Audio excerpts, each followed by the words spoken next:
이렇게 생각을 좀 할 수가 있다라는 거죠. 그러니까 결과적으로 우리가 이 중장기적인 관점에서 끌고 간다라고 했을 때 걱정할 부분은 전혀 없다.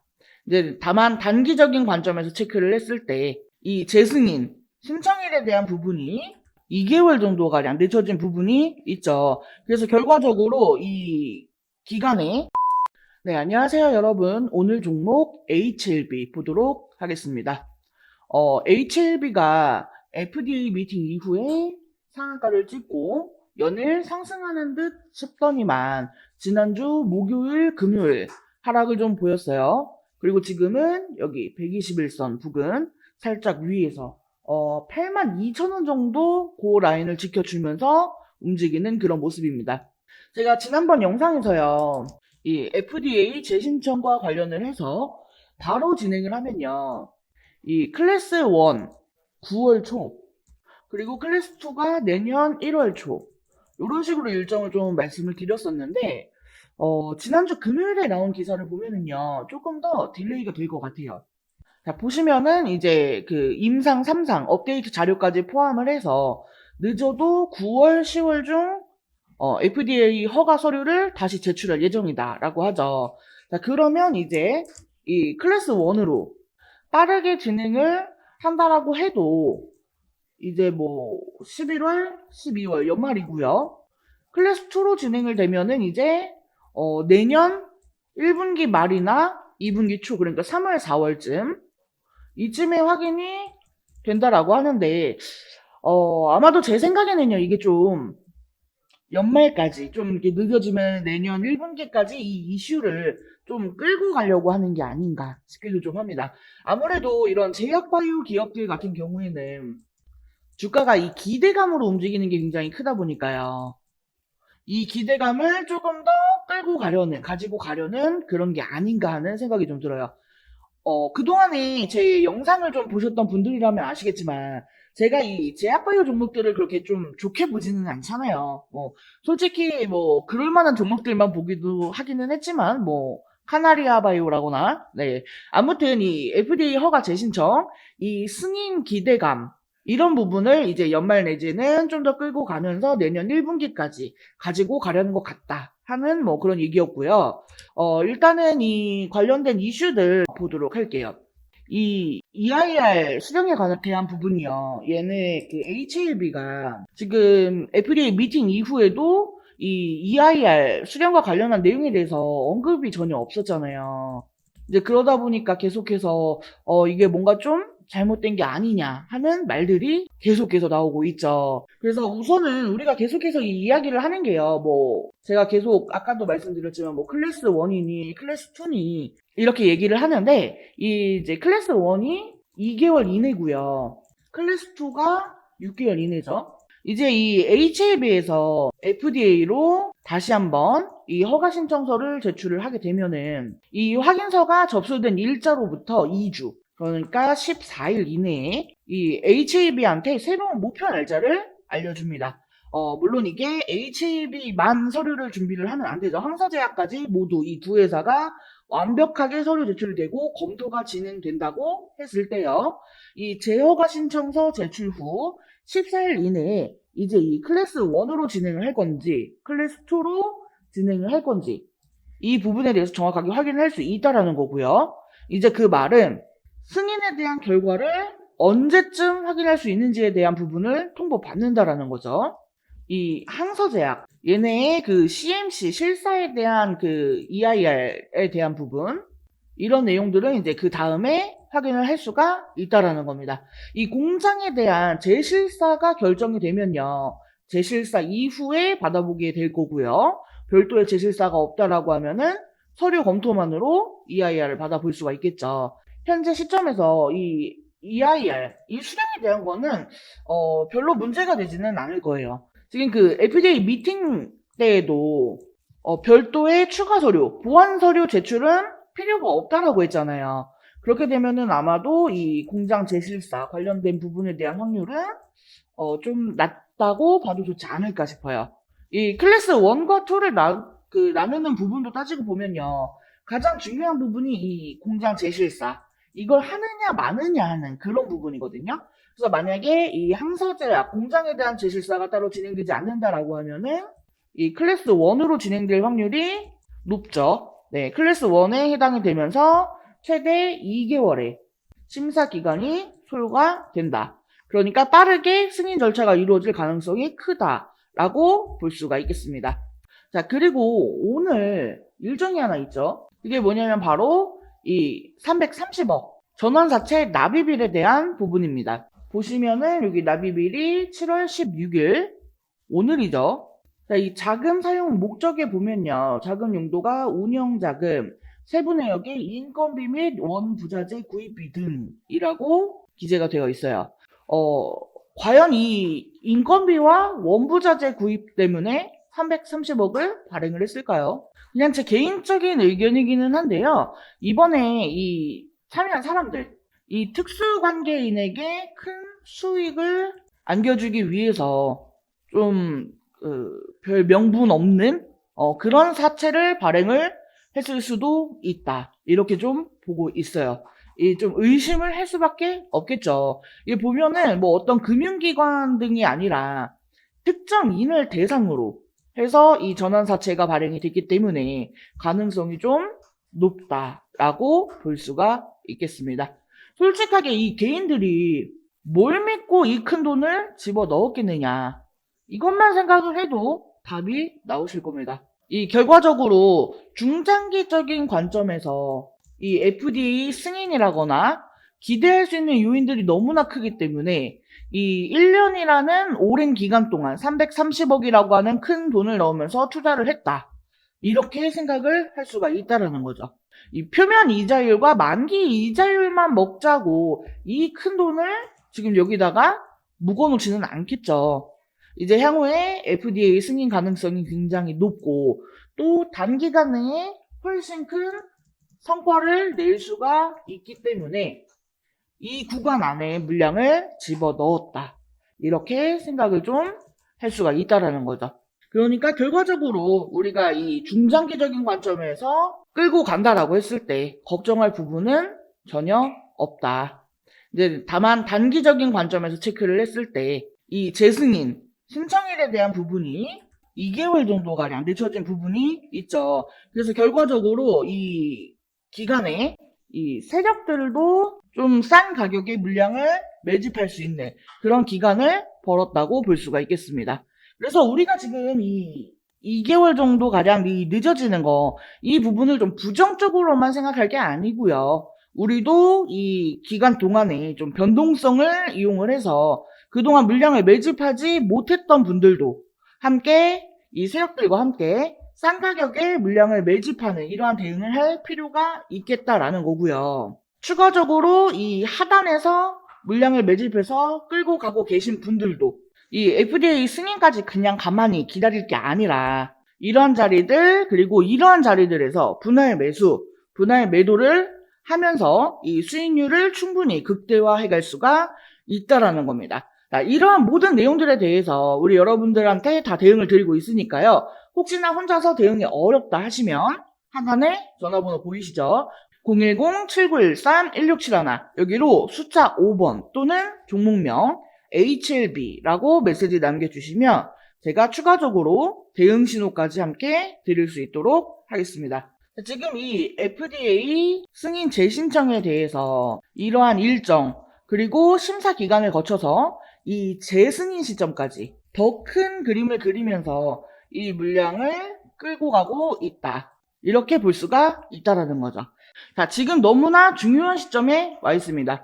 물론 이 9월경으로 예상이 되고 있는 재승인 신청일에 대한 부분들까지 지금 대략적으로 한 2개월가량의 기간이 남아있는 상황이긴 하지만 최대한 지금 이 진양군 회장을 포함해서 항서제약 측에서도 최대한 이 재승인 신청일에 대한 부분을 앞당길 수가 있다. 이러한 부분들을 이야기하고 있기 때문에 우리는 그 전까지 최소한 이 전고점 라인까지 이 주가를 끌어올릴 가능성이 굉장히 높다. 그 전에 이 기대감을 극대화시킬 가능성이 굉장히 높다라고 볼 수가 있겠고, 그리고 또 이 9월에 유럽 암흑회 일정 있죠. 9월 13일에서 9월 17일까지 예정이 되어 있어요.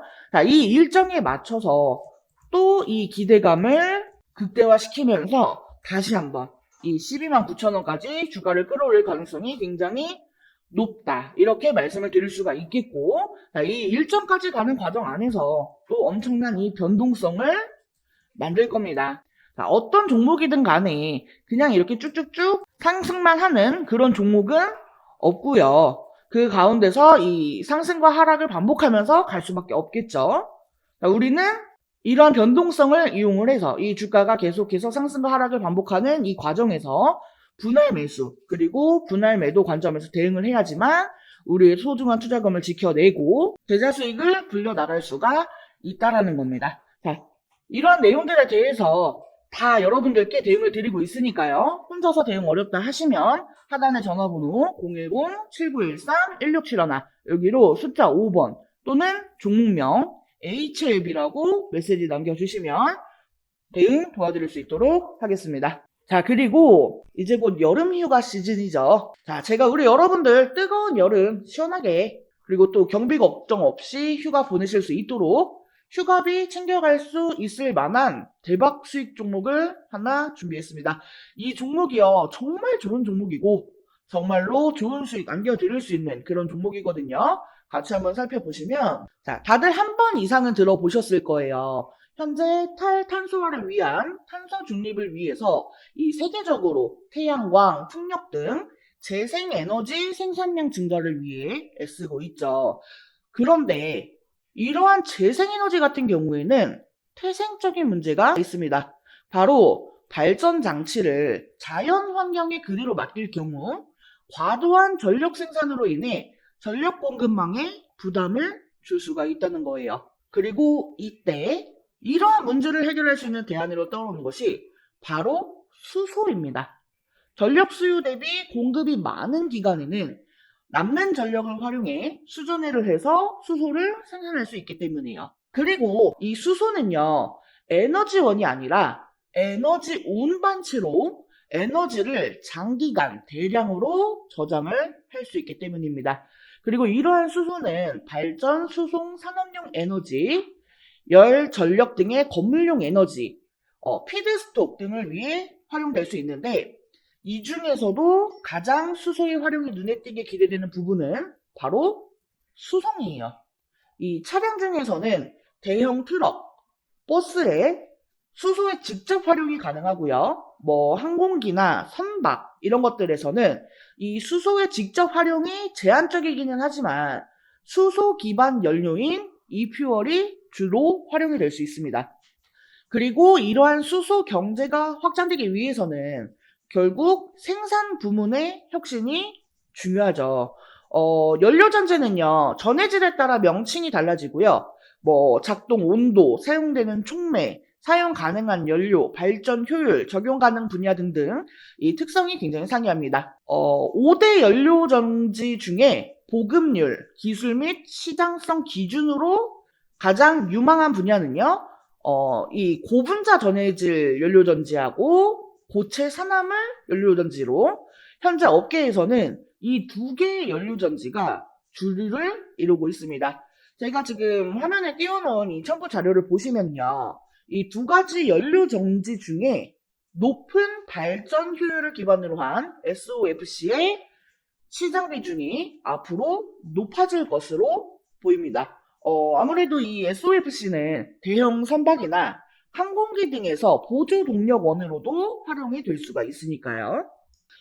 물론 이 각 연료 전지마다 운영 특성이 명확하기 때문에요. 이 하나의 연료 전지가 시장을 장악할 가능성은 낮습니다. 오히려 각자의 특성을 살려 혼합 설치될 가능성이 더 높죠. 하지만 분명한 것은 이 SOFC는 주목할 만한 수소 연료 전지라는 겁니다. 자, 여기에서 한 가지 더 주목할 점은요. 최근 들어 이슈인 AI 데이터 센터예요. 이 AI 데이터 센터 구축이 증가하면서 전력 수요 문제가 발생하고 있죠. 그래서 뭐 전선이나 변압기 뭐 이런 그 관련 테마주들이 들썩였던 거고요. 자, 만약 이 데이터 센터 전력 수요를 전력 공급망을 통해 감당하게 된다면 이 전력 공급망에 엄청난 부담이 가해질 겁니다. 최악의 경우에는 블랙아웃 사태까지도 발생을 할 수가 있습니다. 또한 데이터 센터는 스스로 발전을 해도 화석 연료를 사용하면 온실가스를 배출하게 되고요. 재생에너지 설비를 구축할 경우에는 부지 활용이 어려울 수가 있습니다. 왜냐하면 이 데이터 센터는 주로 서비스 고품질화를 위해서 도심 근처에 구축이 되기 때문에요. 하지만 수소 연료 전지를 활용하면 이러한 문제를 해결할 수 있습니다. 이미 마이크로소프트나 에큐닉스 등이 실제로 연료 전지를 활용하고 있죠.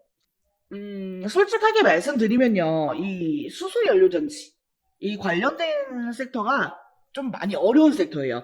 그래서 제가 영상에서 우리 여러분들께 설명을 드린 곳에도 굉장히 많은 한계가 있고요. 자, 그러다 보니까 제가 지금 말씀드린 내용만 봤을 때 조금 더 디테일하게 알고 싶은데 하시는 분들도 계실 거고요. 아니, 그래서 됐고 종목이 뭔데 하시는 분도 계실 거예요. 자, 그래서 제가 이 수소 연료전지라는 것에 대해서 우리 여러분들이 조금 더 디테일하면서도 이해하기 쉽도록 자료를 따로 준비해 두었습니다. 그리고 관련된 종목들이 무엇들이 있는지, 또 이 중에서 제가 꼽은 대박 수익 종목은 무엇이고 그 종목에 대한 매수 단가, 목표가, 대응 전략까지 다 준비를 두었어요.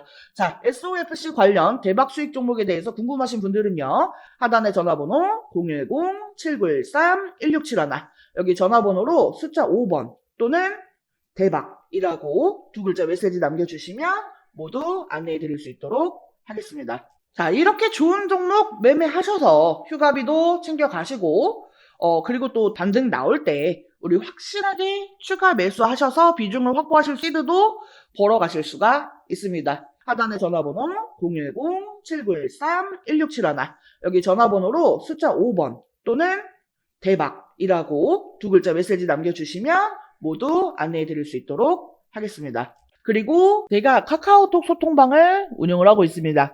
이 카카오톡 소통방은요, 시황 정보부터 종목과 관련된 재료, 이슈, 정보들, 실시간 타점까지 다 잡아드리고요. 또 솔직히 우리 여러분들, 이 보유 종목 아니면, 본인이 보유한 종목 아니면 다른 종목들 관련 정보는 관심 없어 하시는 분들도 많으시잖아요.